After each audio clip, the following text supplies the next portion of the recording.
네, 안녕하세요. 태백산맥 낭독 14일차 126페이지부터 시작하겠습니다.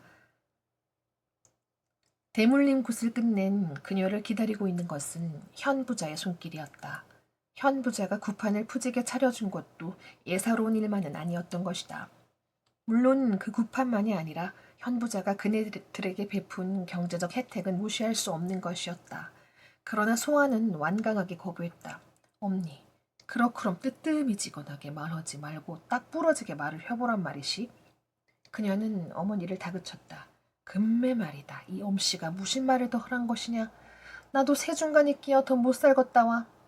어머니는 더럽고도 추하게 또 현 부자와 이미 묵계를 한 눈치였다. 무당의 운명을 타고난 것도 서러운데 무당의 처녀성은 한낱 부자의 놀이개로 취급된다는 것이 그녀는 견딜 수가 없었다. 현 부자가 아니어도 어머니가 더 밉고 저주스러웠다. 엄니 맘대로 혀보시오. 그 영감탱이한테 날 완력으로 넘길란진 모르는디 고렇게만 헛다 하면 어찌 되는지 알제라. 그날로 나 팍 죽어볼 것이오. 나는 절대로 그리 더럽게는 안 살 것인께. 그녀는 이빨까지 앙담으로 보였다. 음마 남은 꼴 춘향이 절게 또 한나 나왔네 그랴. 말이 그렇게 죽기가 어디 그리 쉰 줄 아냐? 어머니는 눈치고 들었다. 그런께 얼른 한번 해보시오. 나가 팍 죽어보는지 못 죽는지 보게. 웜에 전혀 사람 잡겄네. 눈에 시퍼런 불 꺼진 김수롱 전혀 독 부리는 것 좀 보소. 알겄어. 네 뜻대로 혀. 네 뜻대로. 어머니는 고개를 설레설레 저으며 단념을 하려는 눈치였다. 그녀는 말뿐이 아니었다. 사태가 피할 수 없는 형편에 이르면 진정 죽어버릴 각오를 하고 있었다. 어머니는 더 이상 그 이야기를 입에 올리지 않았고 무슨 수완을 부려 현 부자의 마음을 돌렸는지 알 수 없었다. 현 부잣네가 도깨비 장난에 홀린 것처럼 갑작스럽게 망했을 때 그녀는 그 누구보다도 기뻐했었다. 그녀는 줄곧 위태위태한 마음으로 살아왔던 것이다. 정화섭은 두 팔을 휘저으며 울음도 비명도 아닌 소리를 다급하게 지르고 있었다. 흉악한 꿈에 쫓기고 있거나 가위에 눌리고 있음이 분명했다. 그녀는 그를 깨워야 한다고 생각했다. 팔을 뻗쳤다. 그러나 그녀의 손은 그의 몸 가까이에서 멈춰지고 말았다. 감히 그의 몸에 손을 댈 수가 없었다. 그가 맨몸이어서가 아니라 그는 계속 괴로운 몸부림을 하고 있었고 그녀의 손은 허공만을 자꾸 잡아주며 가늘게 떨렸다. 잡귀에게 잡히면 안 되는디. 손을 빼앗기면 안 되는디. 그녀는 안타까움으로 팔을 뻗쳤다가 자기의 가슴을 뜯다가 안절부절 못하고 있었다. 잡기를 물러쳤는지 그는 잠시 후에 편안한 잠을 이어갔다. 그녀는 조심스럽게 이불을 끌어당겨 그의 어깨까지 덮었다. 그러다가 그의 이마에 맺혀있는 땀방울을 보였다. 그녀는 벽에 걸린 삼배 수건을 내렸다.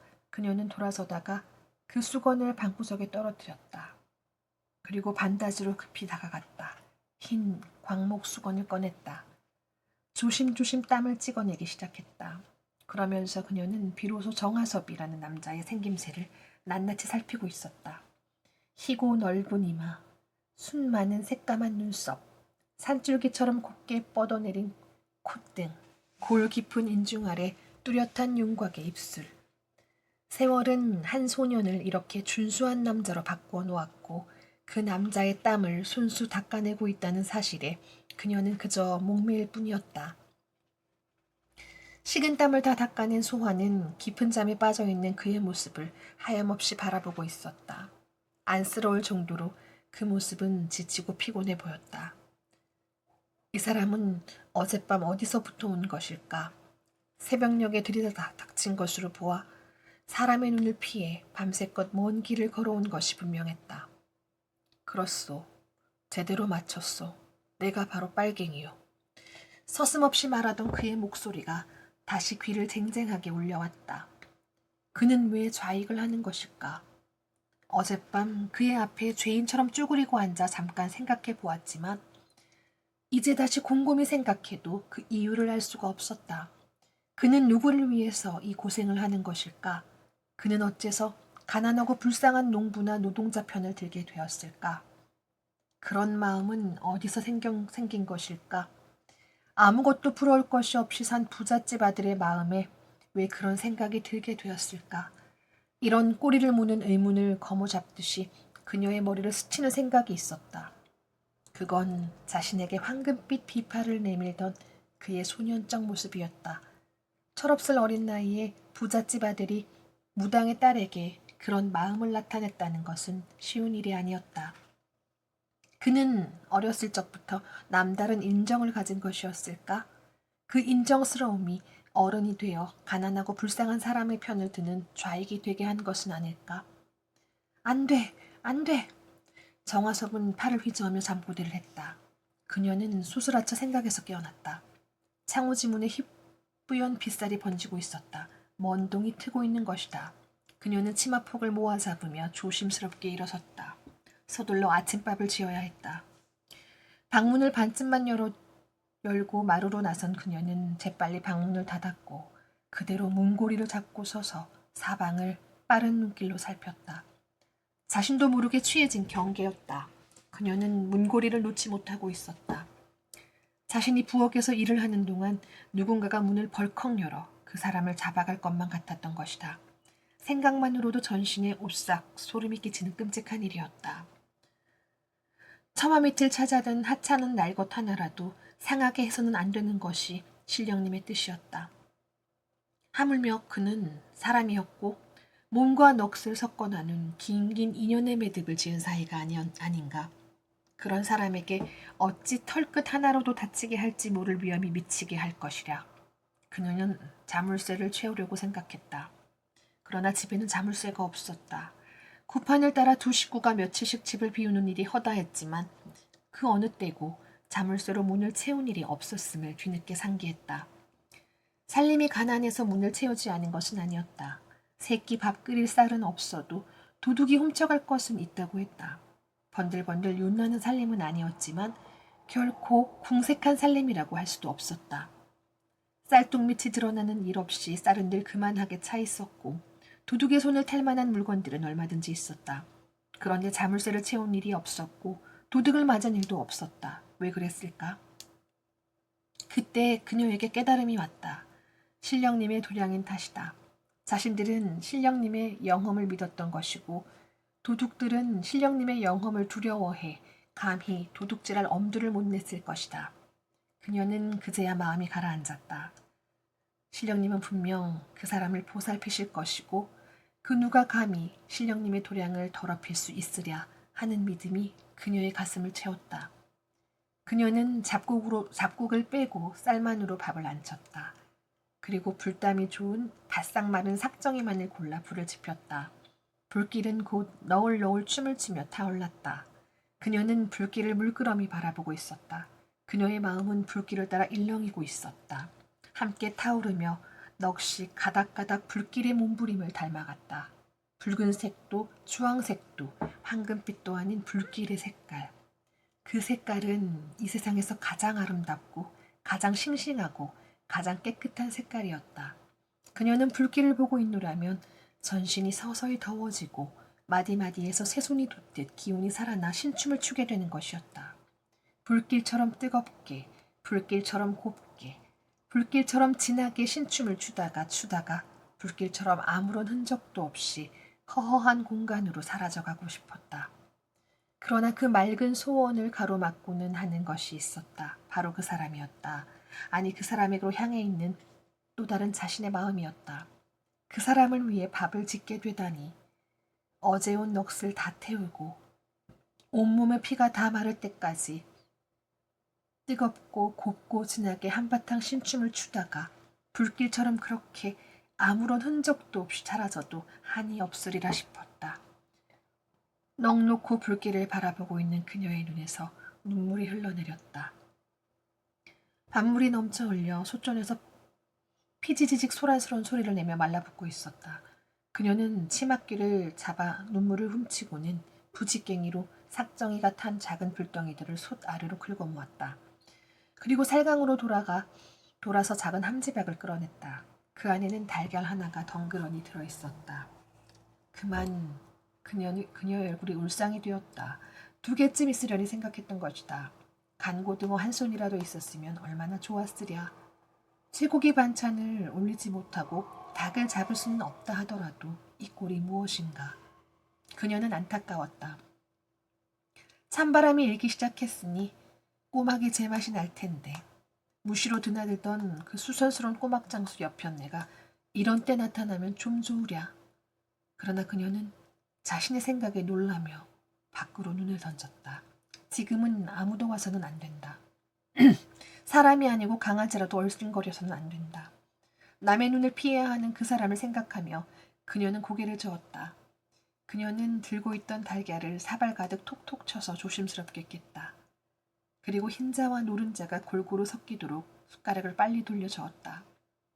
보시기 아래다 새우젓을 반 숟갈쯤 넣고 달걀을 부었다. 그 위에 가는 파를 송송 썰어 뿌리면서도 달걀이 하나만 더 있었어도 하는 아쉬움을 버리지 못했다. 그는 김이 얼굴에 쐬지 않도록 솥뚜껑을 천천히 밀어 열고 후후 김을 불어내며 보시기를 솥 가운데다 놓았다. 밥이 뜸이 드는 동안 달걀은 말캉하게 잘 익을 것이다. 솥뚜껑을 닫고 나서 그녀는 빈 손바닥을 맞비비며 선자리에서 종종거렸다. 색다른 반찬을 더 만들 수 없는 것이 그렇게 서운하고 허전할 수가 없었다. 그렇다고 읍내 어물전이나 정류점을 다녀올 수도 없었다. 읍내는 오리길이 넘었고 지금 형편으로서는 가까운 아랫동네도 다녀올 처지가 못 되었다. 자신이 집을 비운 사이에 무슨 일이 일어날지 알 수 없는 것이었다. 그 사람은 필경 오래 머무르지 않고 떠날 것이다. 어쩌면 아침밥을 먹고 떠나게 될지도 모른다. 그녀는 싱싱한 꼬막이라도 한 접시 소복하게 올려놓고 싶은 마음이 간절했다. 그녀는 꼬막 무침만은 그 어떤 음식보다도 자신있게 해낼 수 있었다. 꼬막은 벌교 포구에 차지고 질긴 넓은 뻘밭의 특산물이어서 벌교 여자치고 꼬막 무침을 못하는 여자는 하나도 없었다. 그러나 그녀는 어렸을 때부터 유독 꼬막을 좋아했고 나이 들어 부엌일을 배우면서부터 꼬막 무침에 신경을 쓰다 보니 남다른 맛을 내게 된 것이었다. 웜에 내 새끼 꼬막 무치는 솜씨 참 보소. 저 반달 같은 인물에 손끝 염렵하기가 요리임에 실아온 니는 천상 타고난 여잔디. 금매 그 인물 그 솜씨 아까워 어쩔 끄나와. 어머니를 슬프게 했던 꼬막 무치는 솜씨였다. 꼬막은 다른 조개들과 달리 다루기가 꽤는 어려웠다. 모래밭에 사는 조개들과 달리 뻘밭을 집으로 삼고 사는 꼬막은 온몸에 거무스름한 갯벌을 맥질하고 있었다. 그래서 씻는 것부터가 다른 조개에 비해 힘과 정성이 몇 곱으로 들었다. 힘과 정성이 몇 곱으로 드는 것은 갯벌이 묻어서만이 아니었다. 그 껍질의 생김 때문이었다. 대부분의 조개는 그 껍질이 매끈거리기 마련인데 꼬막의 껍질은 수없이 많은 골이 패여 있었다. 기와지분과 똑같은 골이 주일부채의 살처럼 퍼져나가고 있었다. 그 골마다 갯벌이 끼어 있으니 씻는 일것만도 보통 일은 아니었다. 그 다음에 삶는 일이었다. 솜씨는 이때부터 필요한 것이다. 감자나 고구마를 삶듯 해버리면 꼬막은 묻히나 마나가 된다. 시금치를 데쳐내듯 핏기는 가시고 간기는 그대로 남아있게 슬쩍 삶아내야 한다. 그 슬쩍이라는 것이 말 같지 않게 어려운 일이었다. 알맞게 잘 삶아진 꼬막은 껍질을 까면 몸체가 하나도 줄어들지 않고 물기가 반드르르 돌게 마련이었다. 양념을 아무것도 하지 않은 그대로도 꼬막은 훌륭한 반찬 노릇을 했다. 간간하고 쫄깃쫄깃하고 알큰하기도 하고 베릿하기도 하지 않은 그대로도 꼬막은 훌륭한 반찬 노릇을 했다. 간간하고 쫄깃쫄깃하고 베릿하기도 한 그 맛은 술안주로도 제격이었다. 그래서 어느 잔치집에서나 삶은 꼬막이 큰 광주리에 그득하게 담겨있게 마련이었다. 술상머리에 한 사발씩 퍼다 놓으면 제각기 필요한 만큼 까먹는 것이다. 콩나물이 그러하듯 꼬막도 잔치집에 흔하고도 소중한 반찬이었다. 그러나 그건 어디까지나 편법이었다. 제대로 꼬막 맛을 맞추려면 고추장을 주로 한 가진 양념의 무침을 거쳐야 한다. 이 단계에서 꼬막 맛은 제각기 달라지게 되는 것이다. 집집마다 김치 맛이 다르듯 꼬막 맛도 제각기 특미를 지녔다.